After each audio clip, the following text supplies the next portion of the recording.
Bienvenue sur Stat Apprendra, la chaîne qui te permet de ne plus avoir peur des statistiques et qui va peut-être même te donner une folle envie d'analyser des données. Aujourd'hui, viens faire de la gym avec les fonctions d'activation des réseaux de neurones. Tout d'abord, les réseaux de neurones, c'est quoi? Les réseaux de neurones, ce sont des modèles paramétriques qui sont utilisés en intelligence artificielle. Donc ça permet notamment la reconnaissance d'images. Ce que tu donnes en entrée, ce sont des variables, et souvent ce sont les pixels de ton image. Et en sortie, ça te renvoie une catégorie d'appartenance, comme par exemple l'objet sur l'image.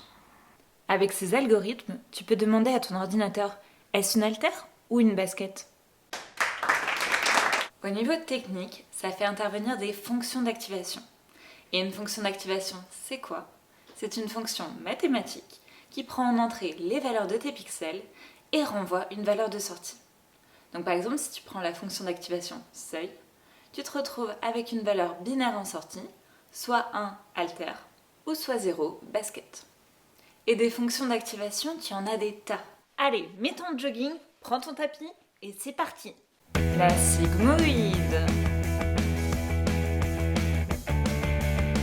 la tan,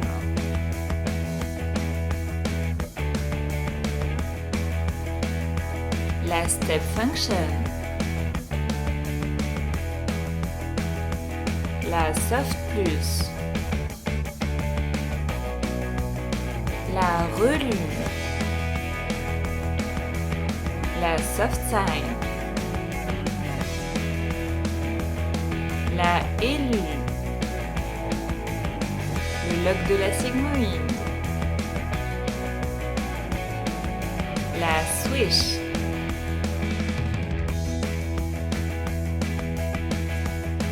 la sync, la licky relue, la miche. Alors, comme tu as vu, des fonctions d'activation, il y en a des tas. Alors maintenant, comment choisir? Tu peux avoir différents critères.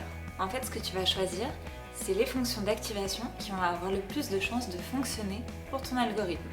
Donc par exemple, si tu travailles avec des probabilités, tu vas avoir plutôt tendance à choisir la fonction sigmoïde. Si au contraire tu travailles avec des valeurs positives, dans ce cas-là, tu vas avoir plutôt tendance à choisir la fonction d'activation relue. Parfois, ce sera juste de laisser erreur. Et en fait, tu vas choisir les fonctions d'activation qui te permettent les meilleures prédictions. Voilà, on espère que cette vidéo t'a plu. Si c'est le cas, n'hésite pas à mettre un pouce en l'air et à t'abonner si ce n'est pas déjà fait. À très bientôt!